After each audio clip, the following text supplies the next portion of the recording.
There are people today, they just wake up, they go out, and the moment they are stepping on the road, they are knocked down. You think it's coincidence? Their steps were manipulated. Because when demons want to destroy you, sometimes they program you into self-destruction. And the guy wants to travel, he delays himself on Monday, delays himself on Tuesday, and stood up on Wednesday to travel. And that Wednesday, he woke up, he kept dragging his feet until he left for the park around 11. The car he entered is already destined for accident.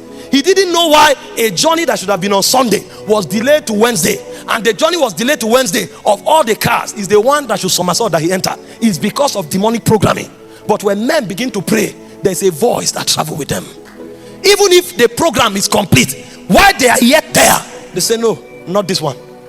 A lady went to the airport, paid for her flight. The flight was about to take off. In fact, they hurried her because they were about shutting the door. After she pleaded, begged, they did all the necessary connection to get her on the flight. The moment she checked in her luggage, she lost her peace. Give me my bag. They said, no, they've checked it in. I need my bag, I'm not going. They said they checked it in. They said, no problem. And she walked out. The plane crashed. The question is, what about the 80 to 90 Christians that are on that flight? Is it that God specially loved this one? No. There is a heritage that is for every believer. It is the one that ascended in the spirit that picked it.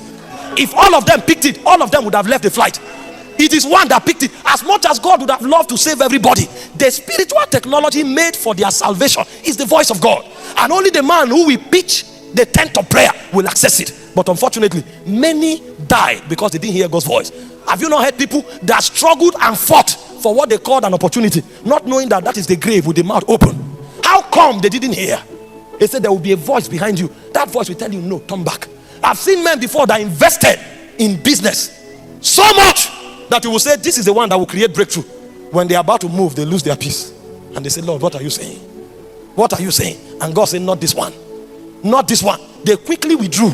And true to the voice of God, it crashed. The reason Christians are victims and they are not dominating their world is because 90% of their decision-making process is coming from their brain. They are making decisions about tomorrow with the information of today and yesterday. Who told you today and yesterday is sufficient to arrest tomorrow? The only thing that knows tomorrow, the only one that knows tomorrow is the monarch of Zion. Because his name is Alpha Omega. He's sitting in yesterday, today and tomorrow at the same time. So when he's speaking, he's not speaking in the now. He's also speaking in the tomorrow. When we pray and we hear God's voice, we secure the future because we reprogram ourselves.